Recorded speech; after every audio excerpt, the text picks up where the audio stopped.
So let's talk about actors and this social media obsession. It manifests in a couple different ways and it makes me a little crazy. Hi, I'm Bonnie Gillespie, and this is another in the series of our self management for actors quick talks about how it really is. Actors love to get obsessed about social media. There's somebody out there teaching actors that if they get a certain number of followers and that if they at message people and direct message robot thank yous for every new follower and schedule things, that they're somehow going to have the career of their dreams as an actor. And it's usually because they'll point to something that's a little bit of bullshit in saying that there's the reason for doing it, and that's that you've got to have big numbers, because there are more and more articles coming out every day about actors who were cast because they had a huge social media following. They had a ton of YouTube channel subscribers, or whatever. They dominate Instagram.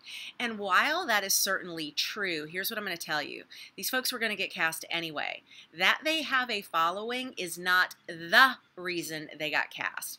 It is a factor that weighed in, sure. But let's realize that when we're talking about the kinds of numbers that turn the heads of buyers, we're talking ridiculous numbers. Like, nobody cares that you are about to get your 1,000th Twitter follower, and nobody's excited about your little, 500 subscribers on YouTube. And I say that as somebody who hopes to have 500 subscribers on YouTube someday. It is not about the numbers. It is about the investment that your fan base has in you. And more importantly, when buyers use, oh, you don't have a big social media following, as a reason for not casting you or as an agent for not signing you, it's because those are stoppers. Stoppers are incredibly effective, and they are used in the industry to say no and stop the conversation.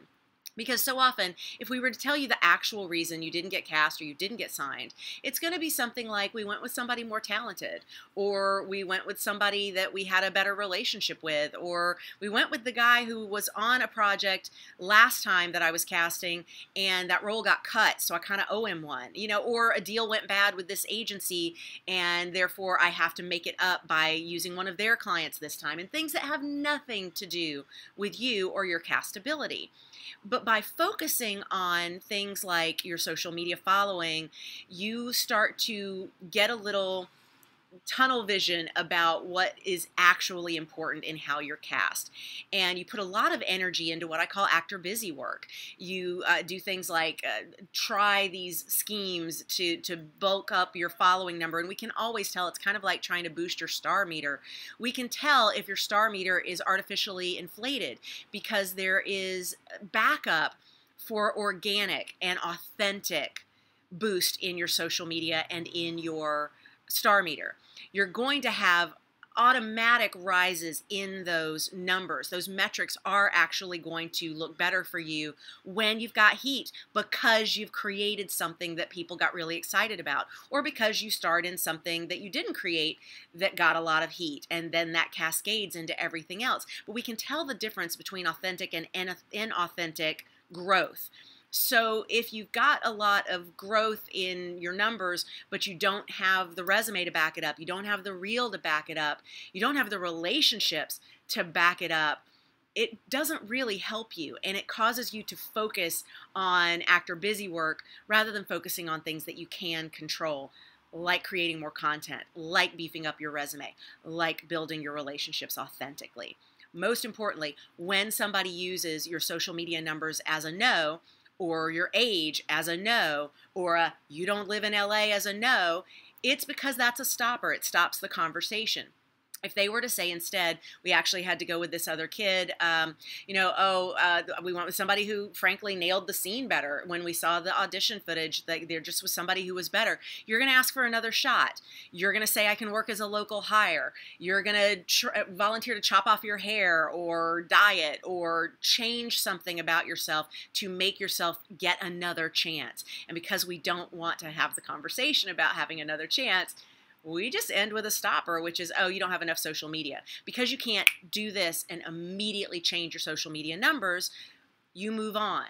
The stopper has done its job. But unfortunately, it has now caused this little side effect of actors getting really tweaked out about these numbers that really don't make a difference. In that tone, there's also this thing that you can add to your emails that allows you to see when somebody has opened them. And I've heard actors talking about how excited they are that they're able to track how many times their emails are opened and if the industry is actually opening these emails at all. And I'm like, please step away from the metrics. You really need to focus on the things that you can control, because how do you know that maybe we opened it because it just is where our finger landed and we didn't actually read it? And worst of all, what if we've opened it 10 times and you say, wow, this casting director is really interested in me. She's opened my email 10 times, but then we do nothing. What if we opened it 10 times because you have this egregious typo that we can't wait to share with our buddies when we're at cocktails? I mean, you don't know the why behind it. And then you get in your head about they opened it 10 times and then they never called me. Oh shit, what does that mean? It means nothing. It means nothing. Stop the navel gazing, control the things that you can, work on your script, work on your rehearsals with your improv troupe, work on your brand prov, get better at networking, and focus on the things that you can control. Let go of those things that are just actor busy work and frankly kind of crazy making. All right, till next time, I'll see you over at BonnieGillespie.com for all the goodies. Mwah.